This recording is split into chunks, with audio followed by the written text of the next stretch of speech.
TV Itajubá Entrevistas. Oferecimento. SMX Racing Motos. Peças, acessórios, preparação e suspensão.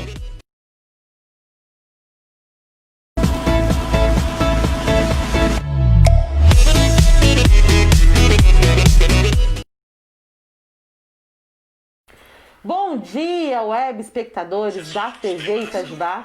Essa TV que pega no seu celular. Hoje é dia 24 de julho, nós vamos iniciar o nosso Itajubá Entrevistas de hoje para você que está aí nos acompanhando, seja de onde você estiver, né? O meu programa e a TV Itajubá você leva para qualquer lugar, no carro, na sua casa, no seu trabalho, onde você estiver, você está ligadinho na TV Itajubá. Certo? Quem ainda não curtiu a página da TV Itajubá pelo Facebook, se você já está aí, dá uma curtidinha, certo? A gente espera esse feedback de vocês. Ok, meus queridos? E hoje é sexta-feira, né? Nós vamos terminando aí a nossa semana e iniciando, já dando aquele pontapézinho assim para iniciar o nosso final de semana, né? Então a gente vai fechar hoje com chave de ouro, né, informando sobre o que sobre o assunto da semana, né, que foi aí o Fundeb, né? A gente tinha que falar sobre isso e para isso também nós estamos aqui com o professor João Paulo Leone, que é pós-graduado em ciência política, para a gente poder conversar sobre esse assunto que pipocou semana inteira em todas as redes, na televisão, só se falou do Fundeb. E algumas pessoas ainda ficaram com alguns pontos de interrogação. E o mais triste é que algumas pessoas também, a gente sabe que no Brasil tem isso, tem algumas pessoas que vamos dizer que ouviu falar pela primeira vez do Fundeb. Exatamente. Não tem isso? Exato. Essa é a nossa realidade, né? Mas daí vamos entender, né, direitinho. Esse primeiro bloco nós vamos fazer um rebusco aqui, porque quem nos acompanha sempre sabe que o professor João Paulo estava toda semana aqui com a gente, disponibilizou seu tempo para falar sobre a educação no Brasil.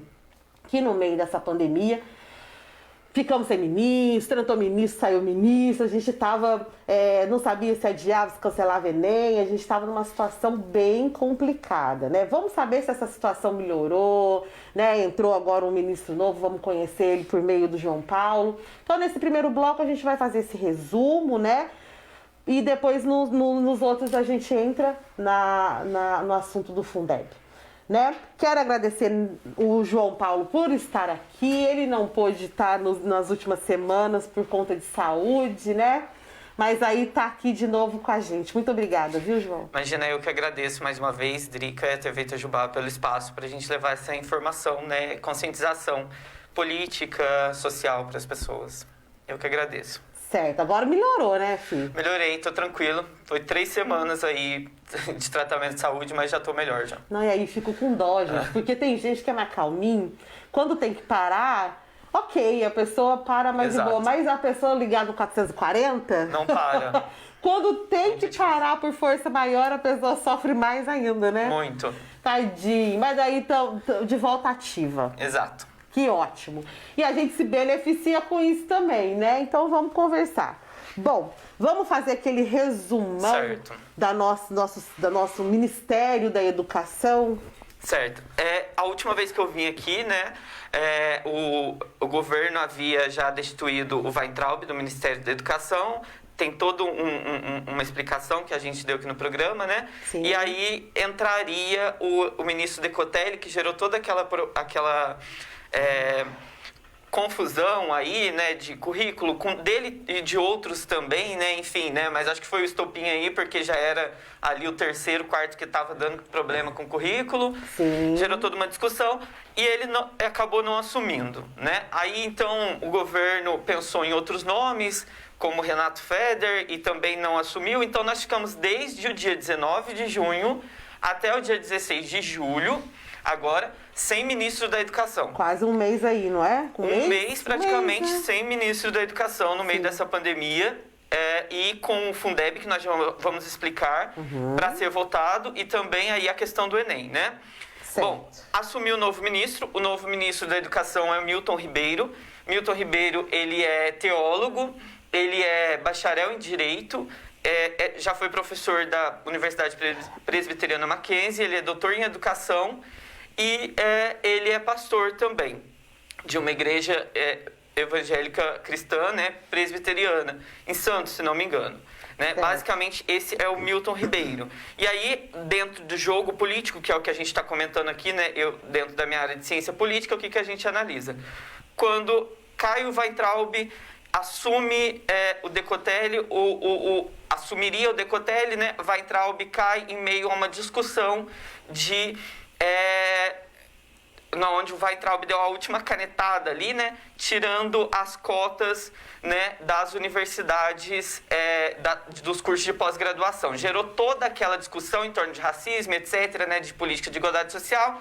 Bolsonaro nomeia Decotelli o primeiro-ministro negro, que acabou não assumindo.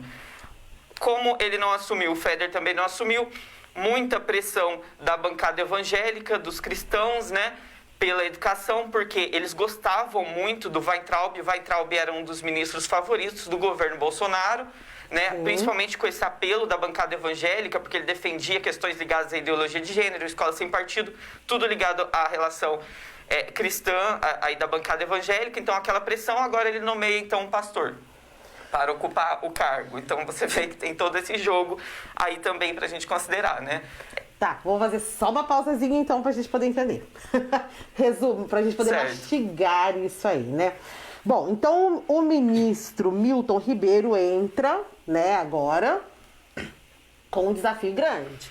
Dois grandes. Bem grande. Porém, ele já entra, então, vamos dizer assim, rotulado, né? Inclusive, a gente viu isso em algumas declarações dele. Eu acho que, como ele é professor universitário, ele também falou sobre as universidades ensinar... Como é que era? Ele diz que universidades ensinam sexo sem limites, sem né? Limites. Eu fiquei tentando entender o que poderia ser isso. O ensinar o sexo sem limites, né? Tem limite para a educação? Tem limite? Não, com certeza. É toda essa desconstrução mesmo aí. A gente observa, existiu uma pressão da bancada evangélica, existiu uma pressão de cristãos conservadores, né? E aí Bolsonaro nomeia, então, um pastor, né? Para poder substituir ali o Weintraub, que era o queridinho dessa bancada, né?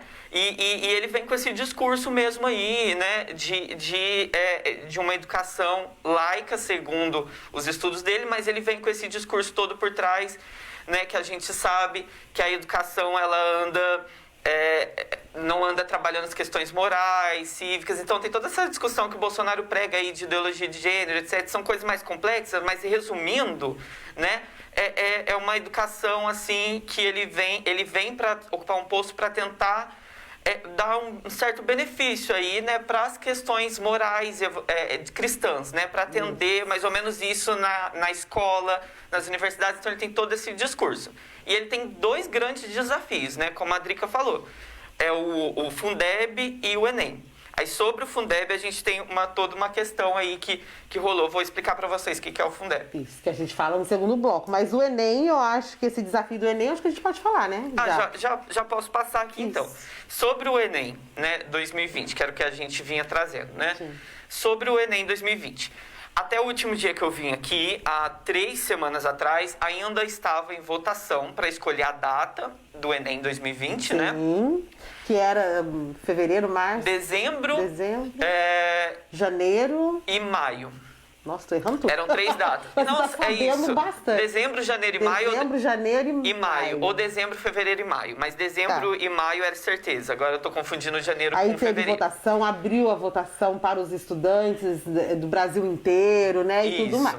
Certo. Houve a votação. O que ganhou? Mais de 1.100.000 estudantes votaram espontaneamente e 49% deles escolheram que o Enem deveria ocorrer em maio, que é o que a gente sinalizou que deveria ser a melhor data aí, por todas as questões, né, de pandemia e etc. Precisava de um tempo mais para estudar, para se adequar e tudo mais. Então, a data mais longe, né, vamos dizer assim, seria mais cotada. E foi o que os alunos escolheram. Sim. Porém, logo em seguida, acabou a votação, saiu o resultado. o MEC já anunciou que não, que vai ser em janeiro.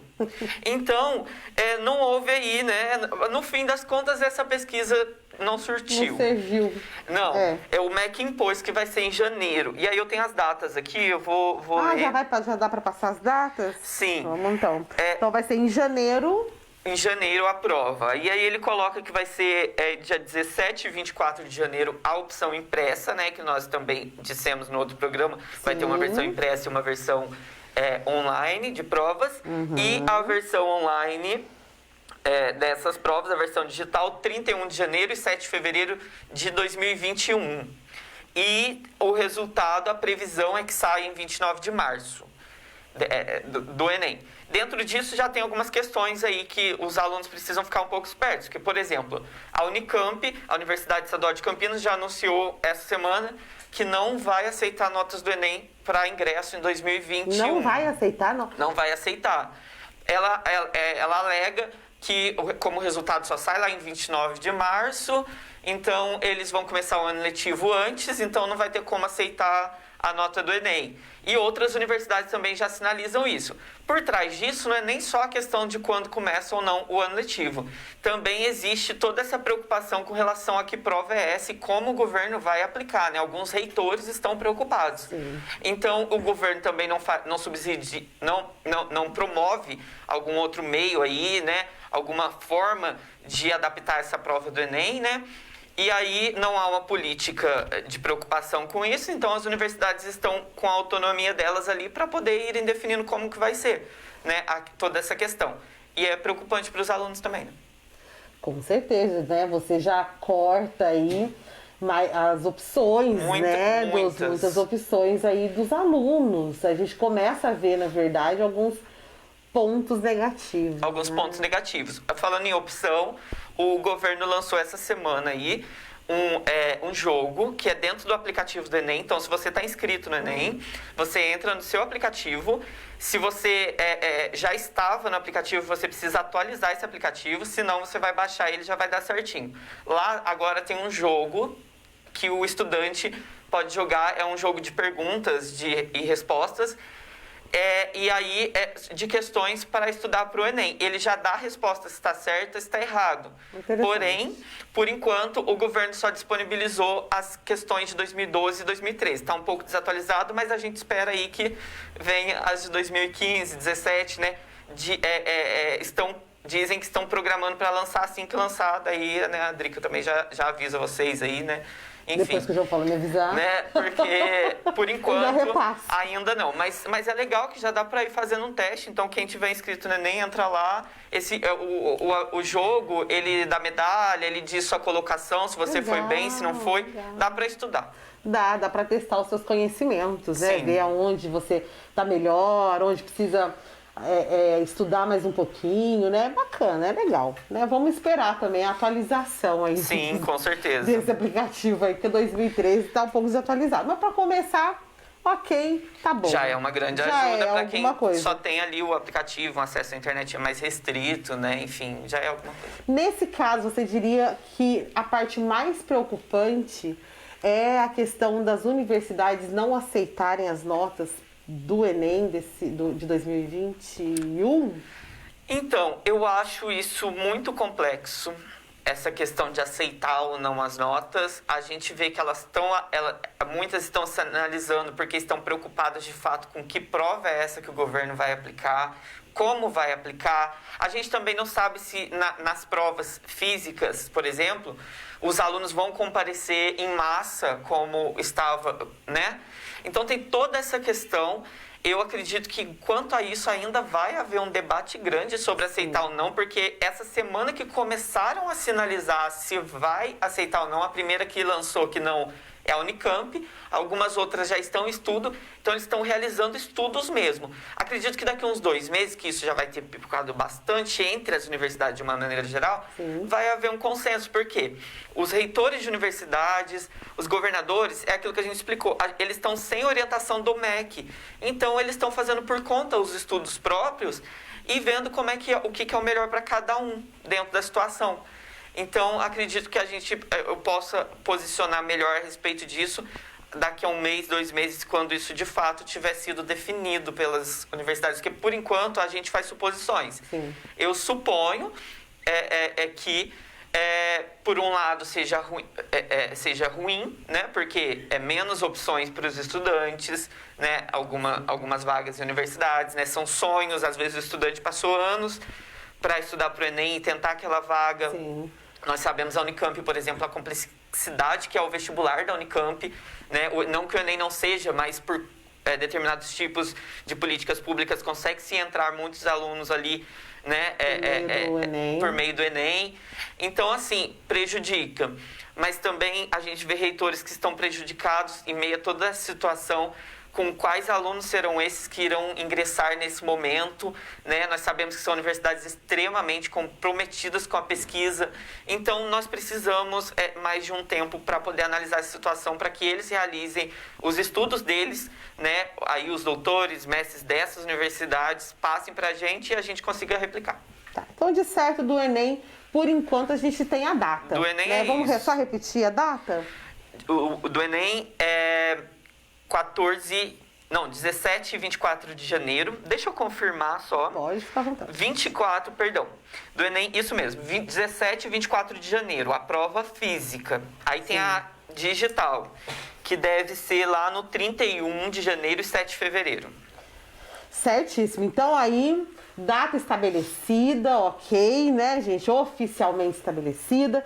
Então, quem vai prestar aí o Enem, continua estudando, racha de estudar, porque a situação tá complicada. Tentar, né? Tente estudar aí da forma que der, não perca tempo, principalmente, Exato. né? E aí é a hora de dar o seu melhor realmente, né? Acho que nós nunca tivemos numa situação tão complicada como a gente está agora. Então requer mesmo realmente essa energia a mais pra gente colocar aí na hora dos estudos. Certo, queridos? E aí, com certeza, vai vir mais coisas aí, né? Como o João Paulo disse, só iniciou essa conversa, né? E de certo mesmo a gente tem aí só a data do Enem e a Unicamp, que já sinalizou que não... Ela já confirmou. Ela já confirmou, confirmou então... mesmo. Ai, gente, é desesperador, né? Dá vontade de arrancar os cabelos. Tudo bem. Vamos pro intervalo, daqui a pouco a gente volta. Se tiver mais alguma coisa pra gente falar do Enem, a gente encerra. Mas aí vamos entrar no Fundeb, né? Ok, não sai daí não.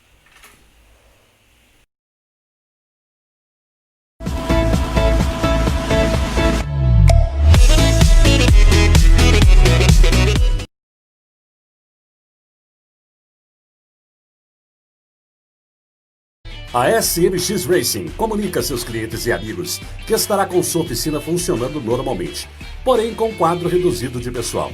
A SMX Racing, durante esse período, fará busca e entrega da sua moto sem custo extra, para que o cliente não precise se deslocar até a loja. SMX Racing.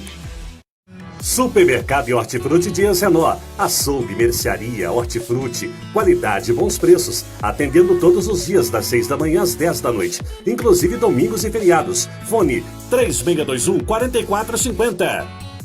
KD Presentes, uma loja completa, com tudo para o seu dia a dia. Amplo espaço, mais conforto. KD Presentes, com grande variedade de brinquedos, presentes, ferramentas, papelaria, tudo para a sua cozinha, bijuterias, além de variedades todos os dias. KD Presentes, tem qualidade, ótimos preços e excelente atendimento. KD Presentes, na Rua Nova, fone 3622-1196. Quando você for ao Parque Municipal, não deixe de visitar o Kartódromo de Itajubá e sinta a emoção de pilotar um kart profissional.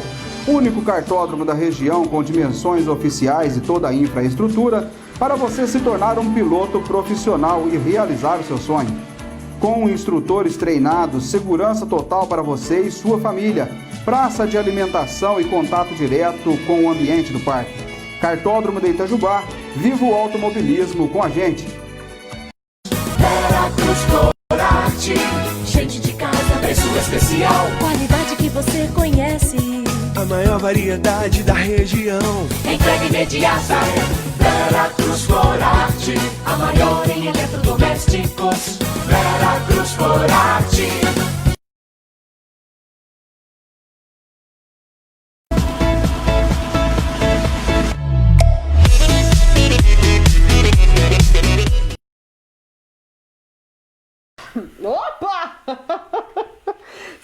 Vamos voltar. Gente, essa hora do comercial entrega, gente, tá entendendo? Meus queridos, obrigada pela companhia. Quem está entrando agora, nós estamos conversando sobre o Fundeb e políticas públicas educacionais. Nós estamos aqui no estúdio com o João Paulo Leone, que é professor e pós-graduado em ciência política. Nós falamos um pouco aí, fizemos um rebusco sobre a situação do Ministério da Educação, dos ministros da Educação. Falamos agora também sobre o novo ministro, senhor Milton Ribeiro, e dos seus desafios, que os dois maiores no momento seriam o Enem e o Fundeb. Então, já que a gente falou sobre o Fundeb, vamos entrar nessa questão. Primeiramente, para que todo mundo possa sair aqui do mesmo ponto, vamos explicar o que é o Fundeb. Certo, vou dar uma acelerada aqui para poder conseguir concluir certinho isso, mas de uma maneira geral, espero que fique bem claro.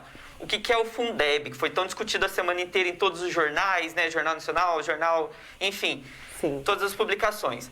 O Fundeb, aí a gente precisa recorrer à questão da educação, né? Nós precisamos verificar o seguinte: somente em 1988, no Brasil, nós tivemos a Constituição Federal, né, que ela assegurou, de fato, melhorias. Já houveram outras Constituições Federais, mas a de 1988 ela assegurou melhorias de fato ali à educação, né? Ela diz sobre subsídios da educação no país, enfim. 1988, isso. 1997, nós tivemos o Fundef, que era um fundo educacional para a educação do ensino fundamental, e aí em 2007 nós tivemos a criação do Fundeb. Então o que é o Fundeb?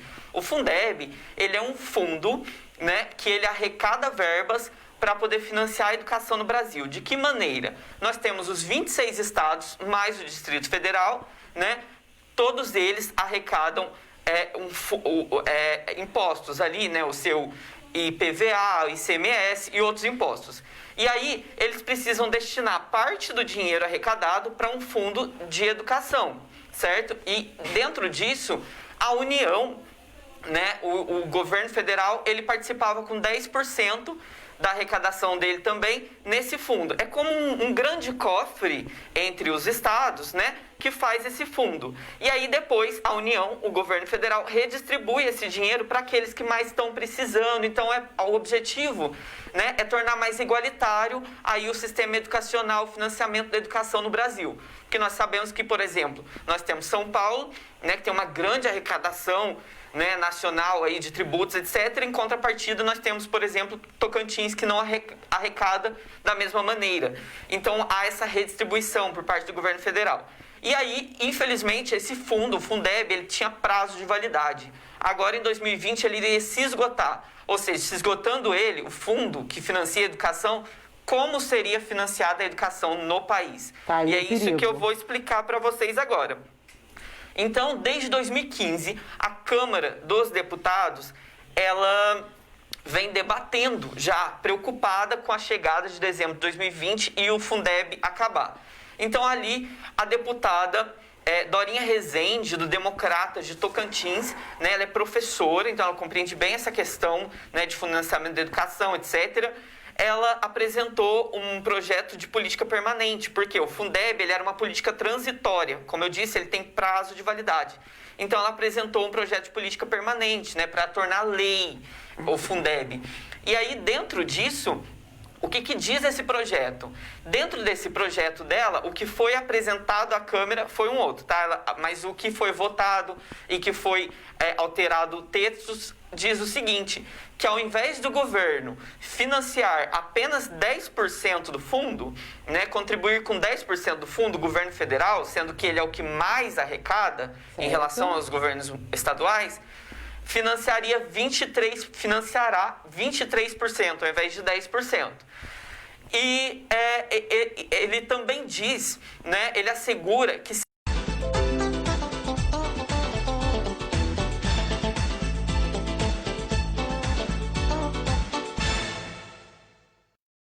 a luta da categoria aí dos sindicatos nacionais, porque os governos municipais, estaduais ainda não pagam o piso básico nacional para os professores.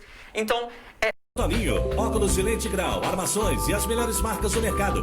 Major Belo Lisboa, ao lado do Odontomed. Fone 3622-7030. Devem ser destinadas ao pagamento dos professores, né? Enfim. E além disso, ele também, esse novo texto da deputada Dodinha. Você manda pra mim, Alan. Tem a mãe esperando aqui o coisa. Fazer um favor.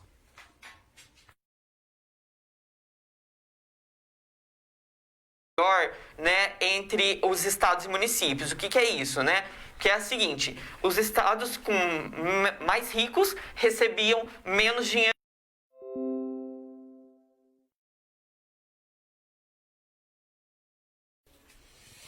Alô, boa tarde. Tudo bem com você? Com uma defasagem social muito grande. Sim. Então, a partir de agora, com esse novo texto, os estados redistribuem de uma maneira que torne mais igualitário. Pouquinho, para que a gente possa cumprir mais um propósito da nossa missão de vida, da nossa colaboração, do nosso momento em...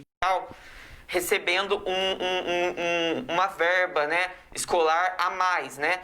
O que esse Fundeb faz? Ele financia o pagamento... Agradecendo a todos aqueles parceiros, amigos e colaboradores que estão com a gente junto aqui na TV Itajubá, fazendo este projeto, que inicialmente era 4 lives, que passou para mais...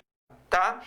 E aí, né, dentro dessa questão aí, do Fundeb, nós notamos... dificuldade de pandemia. E com isso, eu tenho trazido personalidades importantes, pessoas que em suas áreas e na sua experiência têm colaborado com esta visão. O resumo da ópera. Vamos trocar em miúdos, então. Então, a gente... agora nós temos o novo Fundeb. Informações a outros, beleza? Muito obrigado pelo carinho, da participação, de vocês estar nos acompanhando aqui. O objetivo aqui não é valorizar o mensageiro. Os estados. Ok. Então, se a gente vê aí uma nova proposta, né, dentro do Fundeb, que a gente já viu... levando boa informação. E hoje, né, eu quero fazer esse oferecimento especial para todas aquelas pessoas que são vítimas do Covid, que se contaminaram ou que vieram a falecer. O medo maior era justamente esse, né? Era a gente começar a pensar que... Ficar sem o estudo público. E isso quase... Não é fácil para quem está passando por este momento, né? E a gente poder, de alguma forma, ser solidário com essas pessoas, né? A nossa vida, ela é muito dinâmica. É justamente o que está acontecendo no jogo político. Né? Posso contextualizar isso? Pode, por favor. Dá. Então, o que é que está acontecendo? Agora, hoje, vamos ou não? Pessoas. Se nós não podemos nos reunir em grupos, que a gente possa se reunir online. Se a gente não pode dar o abraço que a gente gostaria, mas a gente pode, de alguma maneira, dizer para outra pessoa como ela está. Nós vamos pro intervalo. A gente vai ter que ir pro intervalo. Mas vamos fazer o seguinte? Já explica. Ok, a gente vai falar desse jogo político. Porque nós queremos levar algo que realmente pode mexer com você, que é algo que realmente pode te dar um insight poderoso, forte na sua vida e que você possa... de uma forma justa, né, com todos a parte da educação dentro do Brasil, porque então teve essa simples que a gente faz aqui na TV Itajubá, mas é algo do coração, da essência, algo que a gente acredita de fato que possa ser um ponto.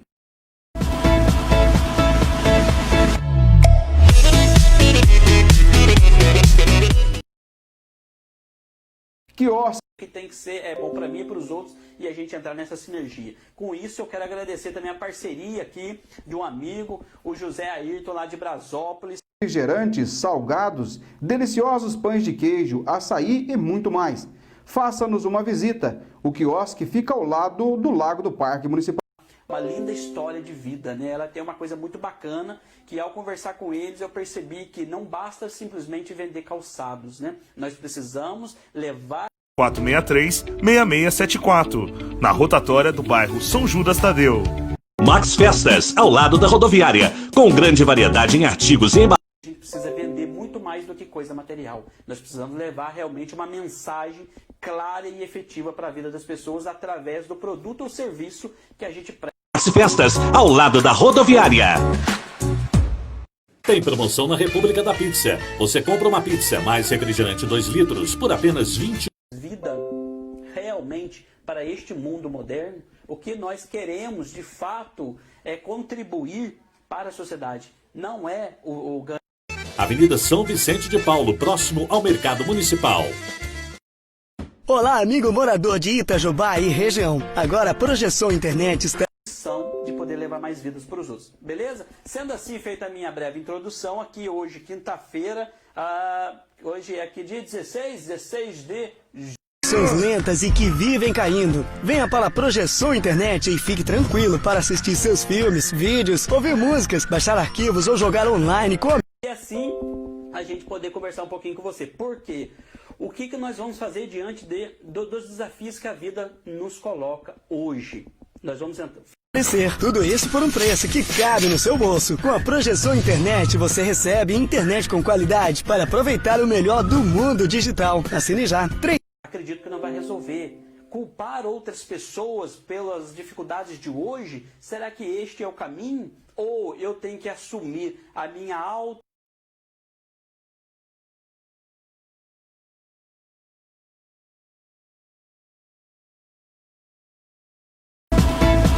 que eu tive o prazer de conhecer recentemente, através do Dr. Elcio Erraro, promotor de justiça, a senhora Ciari Prem. Ela que... Ai, passa rápido.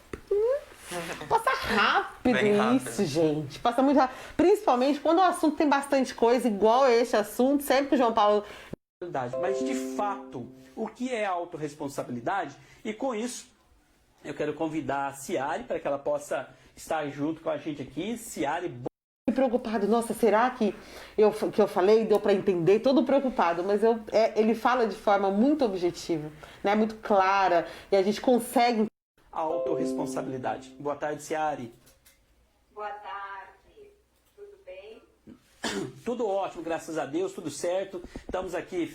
De conhecimento, não importa, a pessoa tem que entender, né? Senão é mais do mesmo sempre. Sim, a gente não consegue mudar isso. Então a gente sempre para um pouquinho, conversa. E você parece que é perita nesse assunto. E por essa razão, né, eu fui te achar lá em São Paulo, né? Eu pedi para um mensageiro de luz, né, achar uma pessoa que falasse, deixar... Eu vou ver aqui quem falou um oizinho, já vi aqui. Isnadianto, é isso. Ciari, mas me fala uma coisa. Primeiramente, quem é Ciari Prem? Para que as pessoas e a audiência aqui da TV Itajubá possam te conhecer. Seja bem-vindo aí. Deu o que falar durante essa semana, com a votação dele, né? Algumas pessoas contra, algumas pessoas tentando... Contra isso acontecer. Então eu quero realmente agradecer, porque esse é um tema que eu gosto muito, né? Uma coisa é um fato, né? A gente ouve alguma coisa e ele é um fato. Mas é importante que a gente entenda os porquês. Quem votou contra, o porquê que votou contra, quem votou a favor, o porquê que... Porque eu tive bulimia, e aí eu aprofundei. Eu sempre fui muito curiosa da alma humana, querer entender o que Certo, vamos falar sobre isso? Certo. Bom, então, né, que a gente vai contextualizar a questão do jogo político, né? A minha primeira profissão foi psicologia, educação física, né? Junto com a educação física eu era esteticista, e junto com a estética... é que ele agora vai virar uma lei, né? E aí ele foi votado pela Câmara dos deputados aí, né? Bom, vamos proteger. Eu acabei buscando um outro caminho, que foi uma coisa do renascimento, que eu fazia terapia, eu entendia tudo na minha cabeça, mas eu sentia... Básica, né? Enfim.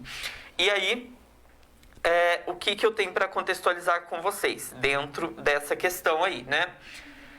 Entender, e foi uma oportunidade enorme.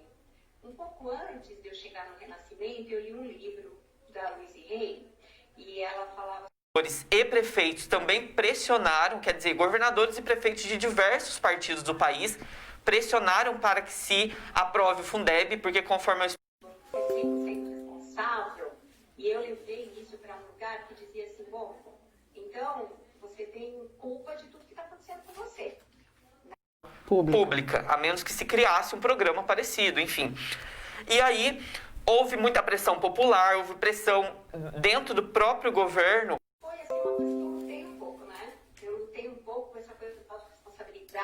se eu sou responsável, então, se eu sou responsável, então...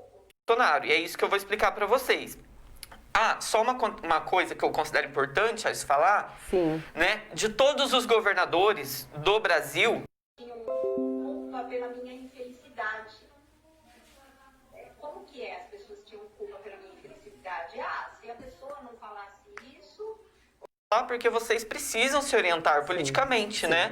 Sim, até porque é o nosso governador. É o nosso governador. E aí eu vou até ler uma publicação. Eu também não posso fazer nada, tem que sofrer aquela situação. Claro, né? 23, 24 anos, era bem nova. Enxergar a importância do Fundeb não deve ser confundido com a assinatura de uma carta. A continuidade e valorização do fundo são fundamentais. E eu tive a oportunidade de ler um livro de Deepak Chopra, 7 Leis Espirituais do Sucesso. E aí ele dizia assim, tudo na vida... Não assinou o manifesto dos governadores favoráveis, e aí nós já entendemos o porquê. No dia da votação, né, no momento que a Câmara vota o texto da deputada lá... Né? Nossa, se a responsabilidade é minha, e eu não percebia naquela época, mas responsabilidade para mim tinha um peso. E qual é esse destaque que o Partido Novo enviou? O destaque dizia o seguinte, que o Fundeb não precisaria garantir. Mas tudo está contido um aprendizado. Então, nesse lugar onde tudo está contido um aprendizado, já dá uma luz no fim do túnel. Lista dos professores, né? Porque nós já temos, conforme eu expliquei, a categoria é desvalorizada, nós não temos aí os salários em dia, muitos... Nossa, se é o único jeito que eu sei fazer, e eu sou responsável por tudo, e tá ruim, e eu não faço ideia como mudar isso, né? Cientista político, preciso informar sobre esse destaque do Partido Novo. Sim, e esse salário aí dos professores, a gente sabe que nunca foi nem de perto Mas era um vício muito grande da acusação, né? Porque tem algo que é... Né? Mas eu preciso informar. Então isso não entrou. Não entrou. Não entrou. Porém, foi proposto pelo partido do nosso governador. Exato. Zema. O texto da deputada Dorinha, ele foi aprovado por 492 votos contra 6. Então você vê o quanto esse Fundeb é importante. Praticamente todo mundo votou favorável do novo Fundeb e considera importante, porque é o subsídio da educação, né? Os únicos 6 que votaram contra o Fundeb foram 6 deputados, sendo eles do PSL, Democratas e Partido Social Cristão. Um deles é de Minas Gerais, também acho importante falar sobre isso, né? Que é o Júnior Amaral, do PSL de Minas Gerais. Ele votou contra, argumentou contra o Fundeb, né? O novo Fundeb. E aí agora, o mais importante é o seguinte, o que o governo tentou ou não tentou dentro dessa aprovação do Fundeb, né? Que é a nossa análise em ciência política aqui, né? Para concluir. Vamos entender. O que o governo tentou é o seguinte, primeiro ele não tentou. Né? Primeiro, essa discussão já está aí desde 2015, o Weintraub ficou aí esse tempo todo no Ministério da Educação e ele não se pronunciou, o MEC não fez questão de se intrometer, né? Não seria intrometer, né? Seria subsidiar, dar o norte, etc., para o Fundeb. Nem tocou no assunto, não né? foi Deixou tocado. de lado, como se nada tivesse acontecido. Exatamente, não entraram no debate. Sim. E aí, de última hora, aí na semana da aprovação, aí o governo resolveu entrar na jogada, né? Que os deputados, os deputados, inclusive, da Câmara dos Deputados, eles tinham criado até uma comissão especial para acelerar isso, tamanha preocupação, porque se acaba o Fundeb, não financia a educação em 2021. Então, o governo, eles aceleraram, né? Os deputados estavam muito preocupados, tanto teve essa votação expressiva de 492 votos a 6, enquanto que o governo não. E aí, na última semana, eles vieram com uma proposta. E o que era a proposta? Né? Para contrapor essa proposta da deputada Dorinha, a professora Dorinha do Tocantins. A proposta era a seguinte, que... o Fundeb, ao invés de financiar, né? Primeiramente, lembramos, o governo financiava 10% do Fundeb, né? E aí, na nova proposta da Dorinha, passou a 23%.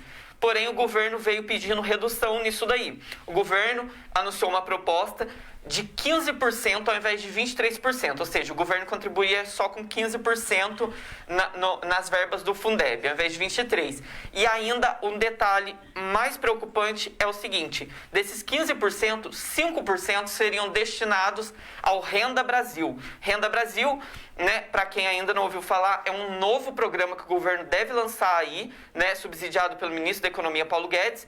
O Renda Brasil ele vem a substituir o Bolsa Família, né? Mas isso aí é um assunto mais complexo, é só para vocês saberem. O Renda Brasil deve fazer isso aí, essa substituição. É uma renomeação do Bolsa Família. Então, seria aplicado 5% para o Renda Brasil. De que forma?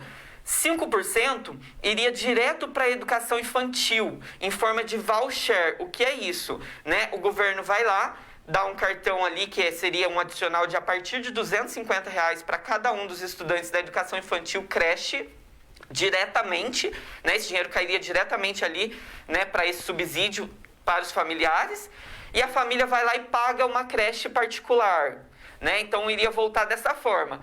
Vejam bem a jogada do governo. Ele, para as famílias mais humildes, dá até uma impressão que eles estão recebendo mais dinheiro na educação, porque eles estão recebendo esse subsídio para colocar o filho lá na creche particular, né? E soa como um aumento. Mas, na verdade, eles estavam propondo uma diminuição de 23% para 15%. E sendo que para a educação só iria 10%. Então, seria de 23% para 10%. E esse dinheiro, esse 5% do Renda Brasil, que seria redistribuído aqui dentro do Fundeb, né? Ele já tira da reta lá do outro dinheiro que é exclusivo do Renda Brasil. Então, assim, é na verdade um enxugamento, né? É uma distorção ali, né? Uma manobra política para diminuir gasto em políticas sociais, de educação e social. E as pessoas podem não perceber. Porém, isso também não passou, né?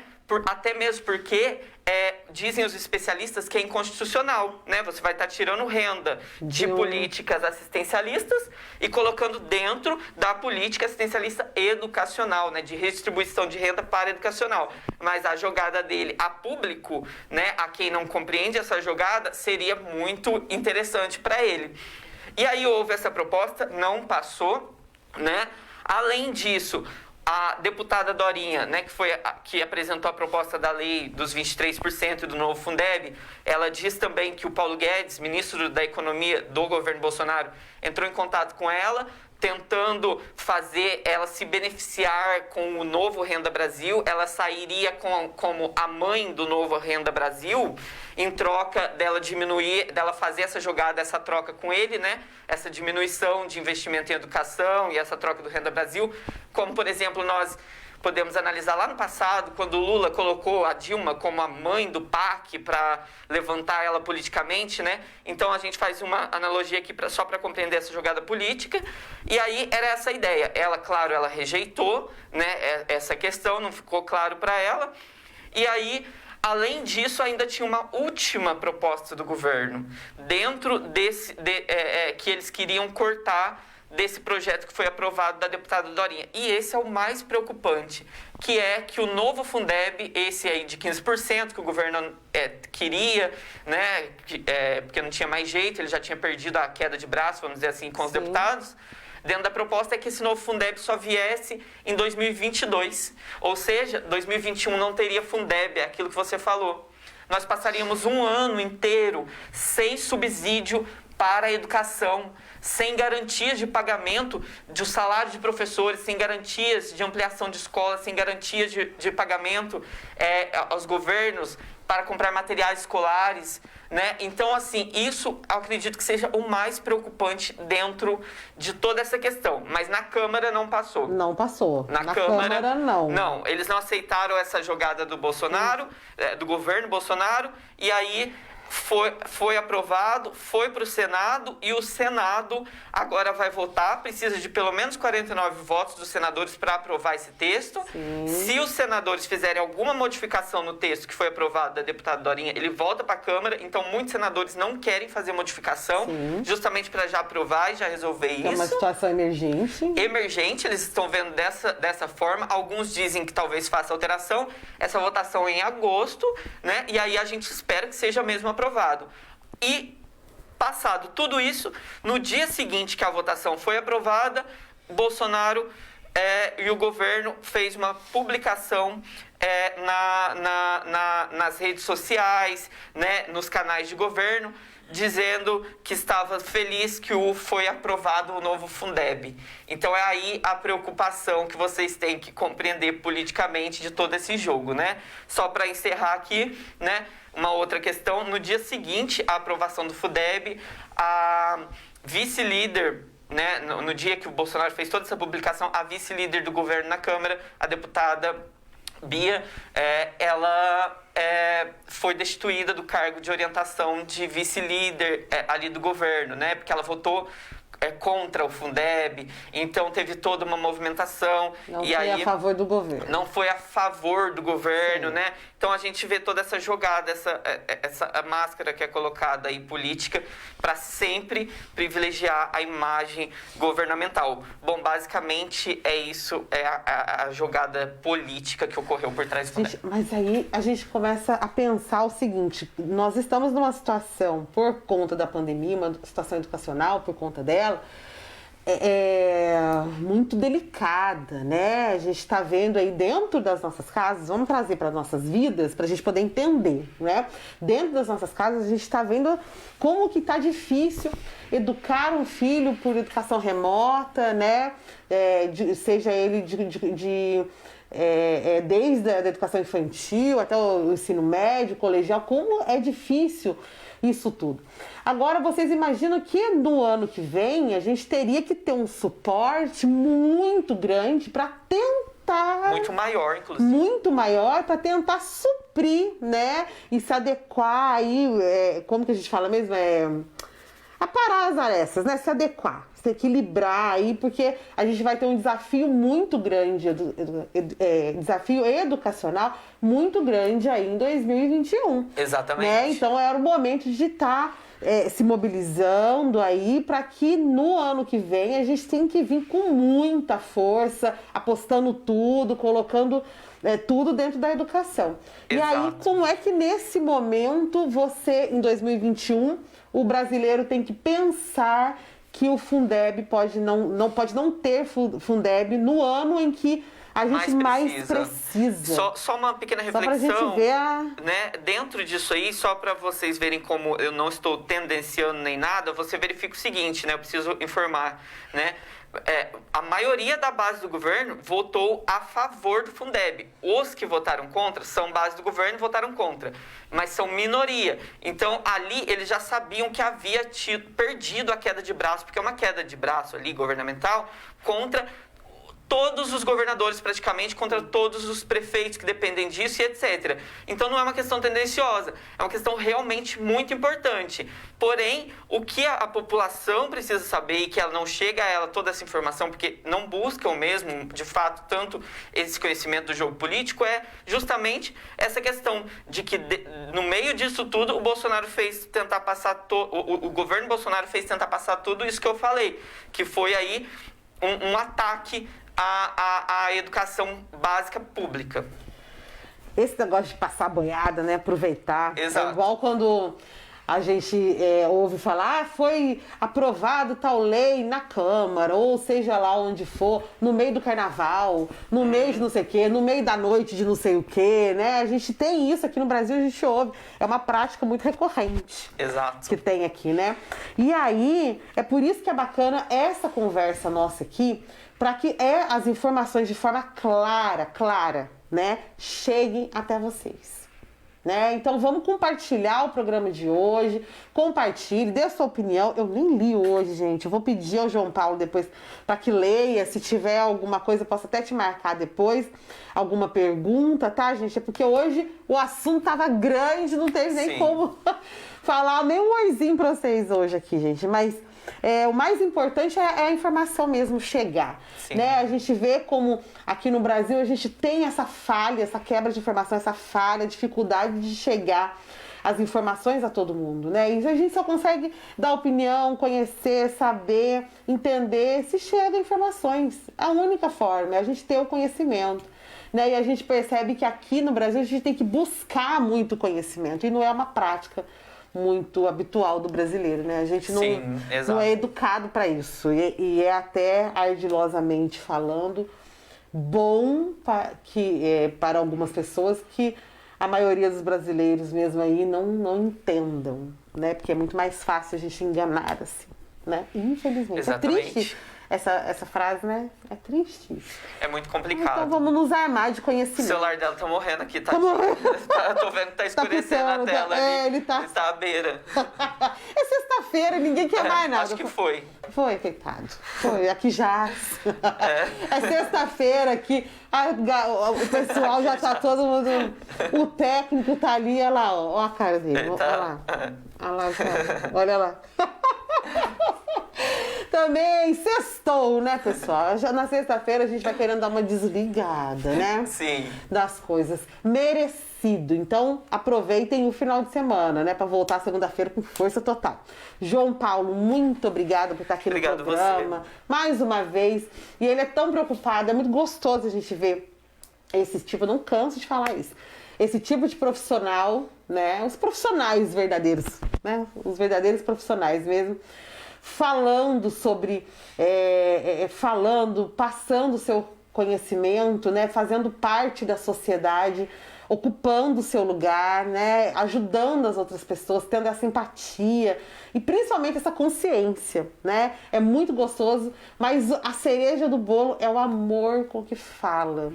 A gente vê né, que você fala assim, nossa, a pessoa atirou na profissão, acertou em cheio, né? Ontem ele me mandou uma mensagem de madrugada, terminando alguma coisa, mandou uma mensagem sobre o programa de hoje, né? E tá sempre fazendo coisa, tá sempre buscando, tá sempre pronto para poder ajudar, sempre pronto para ocupar realmente o seu espaço. Muito obrigada, viu? Obrigado, eu que agradeço aí o programa, como eu falo, para poder a gente tentar passar essa mensagem social aí para as pessoas, né? De consciência política, história e educação, que são minhas áreas aí. Obrigado, eu agradeço mesmo. E a melhor parte, quando a gente fala ciência política, educação política, não sei o que mais, a gente já fica assim, nossa, gente, é muita coisa, eu não entendo sobre isso, eu não estudei isso, eu não quero... Não é? A gente já faz até um meio assim, ai, não. Mas a forma com que ele expõe é tão clara, tão objetiva, que a gente começa a achar, assim, nossa, não é esse bicho de 7 cabeças não, né? Eu tô ficando já vermelho aqui por baixo da máscara. Obrigado, viu? Obrigado Mas mesmo. A gente tem que, como dizem, a César o que é de César, né? Vamos realmente valorizar esses profissionais que a gente tá vendo que a gente precisa disso, né? Muito obrigado, viu? Até semana que vem? Obrigado. Até semana que vem, então. Semana que vem, então, a gente tá de volta com o João Paulo, geralmente na sexta-feira, né? E aí, mas pode deixar que eu aviso vocês, tá bom? Desejo um ótimo final de semana para todo mundo. Relaxa, comece a entrar no clima do final de semana, vai fazer alguma coisa bacana, aproveita mesmo o seu final de semana, né? E segunda-feira a gente volta com toda a energia positiva aqui no Itajubá Entrevista. Até segunda.